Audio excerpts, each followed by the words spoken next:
nosotros se encuentra también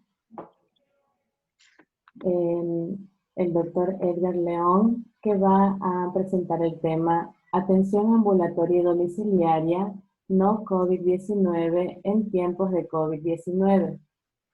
El doctor Edgar León es especialista en medicina familiar, tiene una maestría en salud pública, es docente del posgrado de medicina familiar de la Pontificia Universidad Católica del Ecuador, docente de pregrado de la Pontificia Universidad Católica del Ecuador y la Universidad de las Américas, presidente de la Sociedad Ecuatoriana de Medicina Familiar. Recuerden que podemos hacer las preguntas al correo preguntas@cem.es. Bienvenido, doctor León. Buenos días. Las conferencias del día de hoy han estado realmente muy interesantes y esperamos que todos estemos sacando provecho de estas conferencias y además que sean aplicables en nuestro contexto. No sé si ya se puede, está compartida la pantalla, doctora. Sí. Ok. Uno de los temas más discutidos en este momento es la atención ambulatoria de problemas no COVID en tiempos COVID. Y hay que plantearse varios antecedentes para poder llegar a algún tipo de análisis de qué es lo que está ocurriendo con este tipo de atención. Por lo tanto, es necesario entender cuál fue el contexto prepandemia.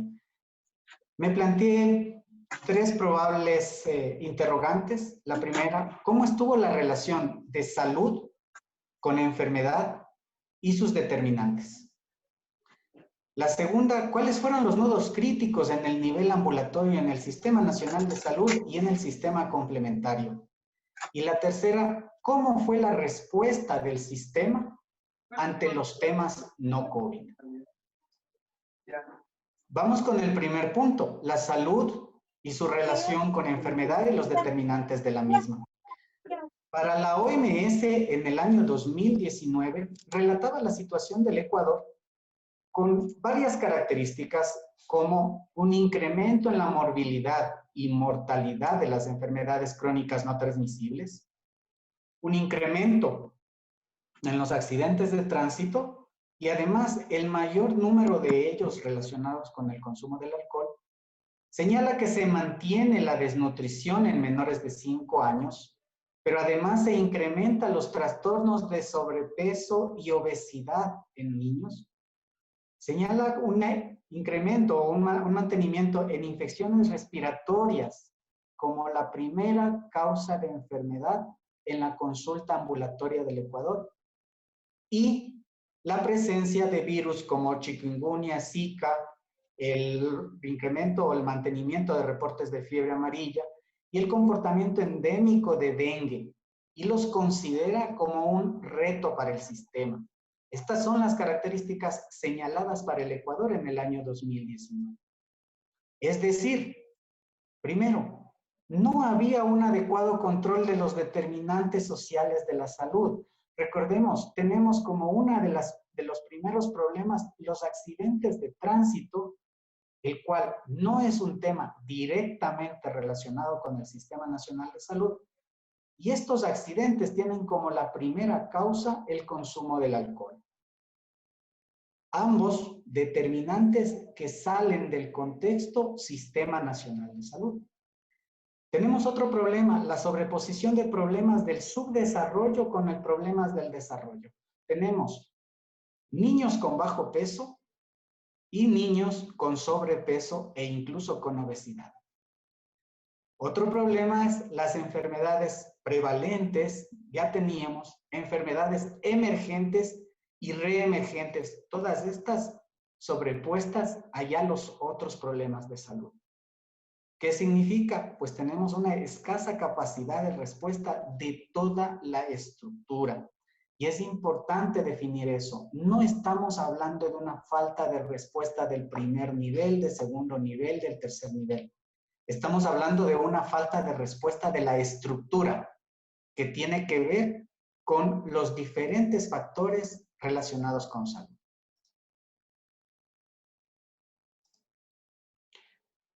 Otra de las preguntas que teníamos, pues, ¿cómo están los indicadores del sistema?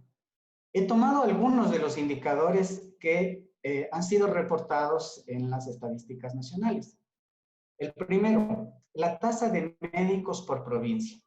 Para el año 2018, el promedio nacional era de 23.44 médicos por cada 10,000 habitantes.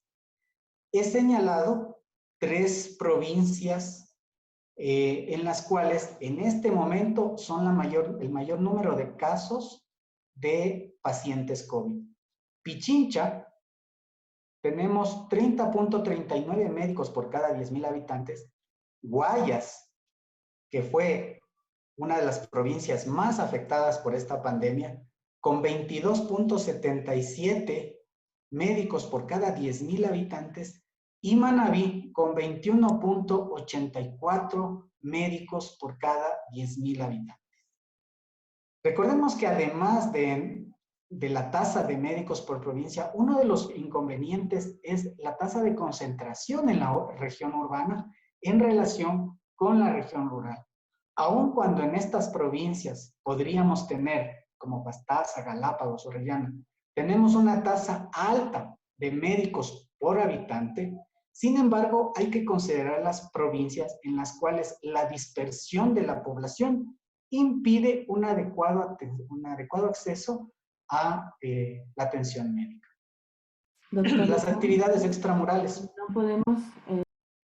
Llama la atención las visitas domiciliarias que están registradas en las estadísticas nacionales. Nosotros tenemos las visitas domiciliarias realizadas por médicos, obstetrices y enfermeras. Disculpe, la pregunta planteada aquí es, como parte de un... No están avanzando. ¿Perdone? No podemos observar las diapositivas. Está la primera diapositiva. No avanzan.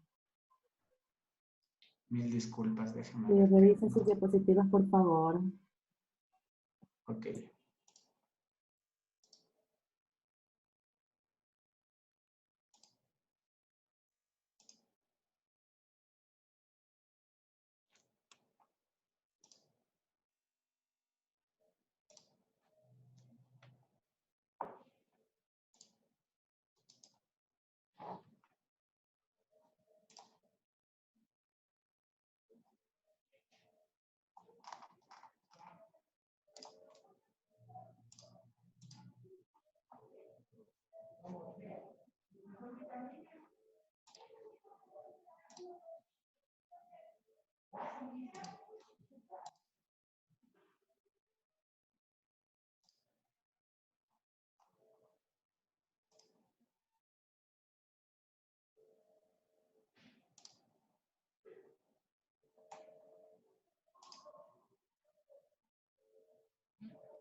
Ahí estamos viéndolo, doctor. Gracias.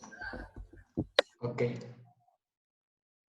Por favor, ¿me puede informar si es que están pasando las diapositivas? Sí, y estamos en salud, enfermedad y sus determinantes, dice.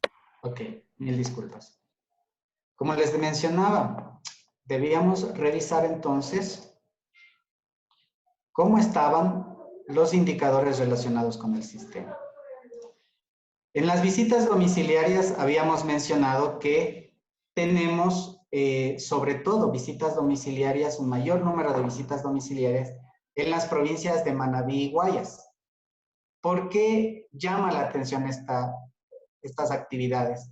Porque Manabí y Guayas tienen menor número de médicos por cada 10,000 habitantes. Sin embargo, tienen una tasa de actividades extramurales, un número de actividades extramurales como visitas domiciliarias superior.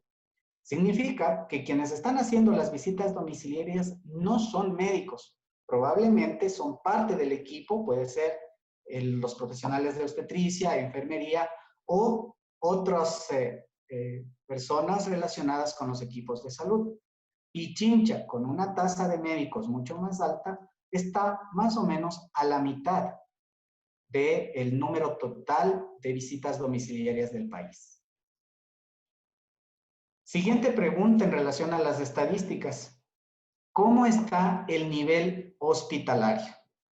¿Por qué necesitamos saber cómo está el nivel hospitalario? Porque la primera respuesta a la pandemia fue en hospitales, no fue en el nivel ambulatorio. Aquí tenemos que la relación entre ingresos, camas y establecimientos de salud. En el número total de establecimientos de salud, el 64.6% constituyen privados con fines de lucro. Y los establecimientos, el número de establecimientos de salud público es apenas el 28.9%. Aun cuando es menor la cantidad de establecimientos de salud públicos con hospitalización, sin embargo, las camas disponibles superan al 59.6%, seguidos con los privados con fines de lucro por 29%. ¿Y la relación camas-establecimientos? Nosotros tenemos la relación de hospitales básicos en camas disponibles entre el público y el privado. En hospital básico es muy similar, siendo el público 2.940 camas y el privado con fines de lucro 2.957. Aun cuando son mayor la cantidad de establecimientos de hospitales básicos privados, sin embargo, el número de camas totales es más o menos lo mismo. Esta relación cambia cuando estamos hablando de hospital general. En el hospital general es donde el sector público representa la mayor fuerza de hospitalización y de solución hospitalaria en el país. Tenemos 7.700 camas reportadas del sector público y 1.940 del sector privado en el hospital general. La distribución de camas hospitalarias, sobre todo medicina interna, ginecología, cirugía, pediatría, y le siguen las otras especialidades. Debemos considerar, por lo tanto, que todas estas 5 áreas, hasta traumatología, eran de una alta demanda. Teníamos una gran cantidad de camas asignadas para estas especialidades. En cuanto a la morbilidad separada por regiones, sierra, costa, Amazonía y región insular, prácticamente es la misma, teniendo una mayor cantidad de casos, las enfermedades del sistema digestivo, los traumatismos o envenenamientos o alguna consecuencia a causa externa, las enfermedades del aparato genitourinario, las enfermedades del sistema respiratorio y seguidas por las neoplasias. Esta es la mayor morbilidad que se resolvía en estas unidades. El interrogante es, ¿y esta morbilidad qué pasó en este año? Durante la pandemia se reorganizó las unidades hospitalarias para recibir casi exclusivamente pacientes COVID. ¿Qué pasaba con los pacientes no COVID? Pues o eran enviados a su casa, o la consulta se difería, o eran enviados al primer nivel. Después de estos primeras diapositivas, el análisis que viene a la mente es, ¿cuál primer nivel? Finalmente, lo que habíamos mencionado, ¿cómo están los nudos críticos del sistema? ¿Cómo estaban antes de la pandemia los nudos críticos del sistema? Y aquí tenemos dificultad en el acceso a la atención de salud. En todo el sistema había dificultad de acceso. Llámese acceso geográfico, acceso económico, acceso cultural, pero teníamos dificultades en el acceso a la atención. No estoy diciendo que no había acceso, señalo que hay dificultades o habría dificultades en el acceso. El recurso humano, un hecho fundamental. El recurso humano era insuficiente, o estaba mal distribuido o con menor capacidad resolutiva para el nivel en el que se encontraba. Aquí una aclaración. Cuando estamos hablando de una capacidad resolutiva menor, no estamos hablando de la formación exclusivamente de ese recurso humano, sino del equipamiento que este recurso humano necesita para poder resolver los problemas para los cuales fue formado. Además, tenemos unos niveles de atención con una definición teórica de responsabilidades y límites, pero que en la práctica no se cumple. En el financiamiento, además de la disminución del aporte estatal a la salud, también tenemos un hecho fundamental, que es el gasto de bolsillo. El gasto de bolsillo de los ecuatorianos equivale al 41.4% del gasto total de las familias en salud. Y esto ubica al Ecuador como el segundo país de Latinoamérica con mayor egreso de gasto de bolsillo después de Brasil, que tiene el 43.9%. ¿Por qué es tan importante esta aclaración? Porque el porcentaje destinado a gasto de bolsillo impacta más a los hogares que menos ingresos tienen.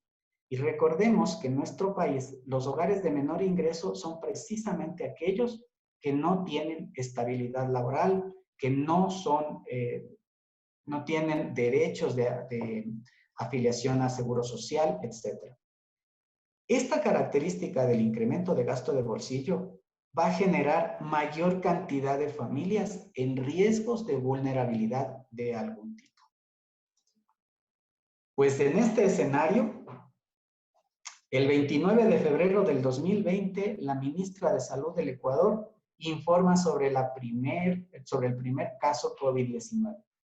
Y hasta el 15 de marzo se reportaron 37 casos. ¿Cómo se respondió ante la pandemia? 1. La atención se concentra en el nivel hospitalario. Se dotó de insumos, equipamiento y se movilizó al recurso humano del resto de niveles a nivel hospitalario. 2. Se reorienta el financiamiento. Y 3. Se crean nuevas áreas de respuesta hospitalaria.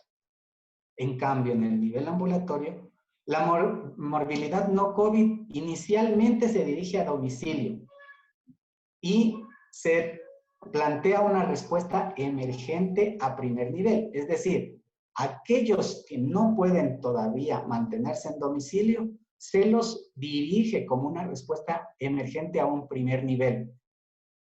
Recordemos que la movilización de recursos ocurrió desde el primer nivel hacia los otros niveles. Esto llevó a un desmantelamiento progresivo del nivel ambulatorio. En este momento ya no podemos hablar de estratificación de niveles, solo tenemos dos, un nivel hospitalario y un nivel ambulatorio. Hoy, con unas estadísticas al día de ayer, tenemos 158,000 casos confirmados por pruebas PCR. No vamos a hacer hincapié en si realmente las estadísticas son reales. La situación de esta pandemia no ha disminuido, por lo tanto, no hay cobertura adecuada de los pacientes no COVID. Este fraccionamiento del sistema, esta falta de respuesta, llevó a una pérdida de longitudinalidad, integralidad y continuidad. Y esta pérdida va a llevar a la descompensación, complicaciones y obvia afectación de la calidad de vida de todos estos pacientes que fueron desplazados de la atención médica. ¿Qué ocurrirá en términos de sistema? Se dará un incremento permanente de la demanda, pero sin respuesta de la oferta. ¿Y cuáles fueron las recomendaciones internacionales? La OMS actualizó la guía para mantener la atención esencial de los servicios de salud durante la pandemia. Primer punto era gobernanza con mecanismos simplificados para protocolos de respuesta. El segundo, identificar servicios esenciales acorde al contexto. Y esto incluía prevención para enfermedades transmisibles, mantener todos los programas de salud reproductiva, vigilar la población, las poblaciones vulnerables, una provisión adecuada de medicamentos a todos los otros niveles y a todos los grupos de morbilidad, continuidad, desde luego, en la atención hospitalaria de estos pacientes y hacer énfasis en los servicios auxiliares. Además, solicitaba o sugería la optimización de la configuración y plataformas de prestación de servicios y establecer flujos de paciente efectivo. Esto para prevenir o dar medidas básicas a la prevención de infecciones. Sí, ponía también como uno de las recomendaciones una redistribución rápida de la capacidad del personal sanitario y diseñar mecanismos para mantener la disponibilidad de medicamentos esenciales, insumos y equipos. Eso quiere decir que la organización del sistema debió articularse de diferente manera. En el seguimiento de la remisión y de los casos nuevos COVID desde todos los otros niveles, contención de la nueva consulta y seguimiento de la demanda represada. Esto es lo que le toca al nivel ambulatorio. Las pautas generales, prácticas digitales, uso de tecnología en telemedicina, y aquí tenemos un problema. No hay formación de pregrado ni posgrado en telemedicina. Es algo que estamos aprendiendo en el camino. Pero además se plantea guías generales, como el compartir medios de contacto en la red, información de horarios en la red y agendamiento en la red. Esto sumado a unas características adecuadas de medios virtuales como las videollamadas.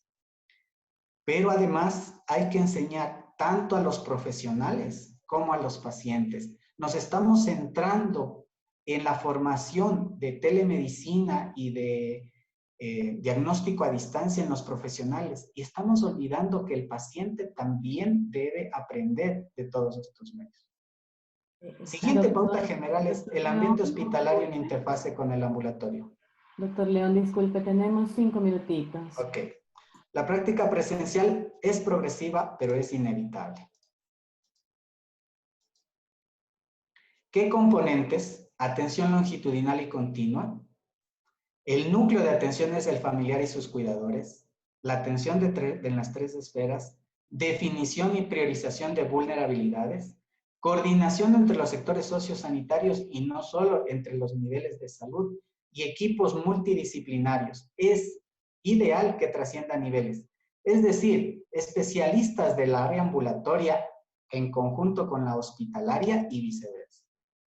Esta organización pretende garantizar los mejores cuidados ambulatorios, con una cartera de servicios clara, tanto para el paciente como para la comunidad, con comunicación entre todos los niveles y con involucramiento. Además, registro, medición, comparación y mejora. ¿Cuáles son los retos? Una estructura funcional de los niveles. Un primer nivel o nivel ambulatorio, resolutivo, integrado y fundamentado en la intervención sobre los determinantes y no sobre la conclusión de la morbilidad.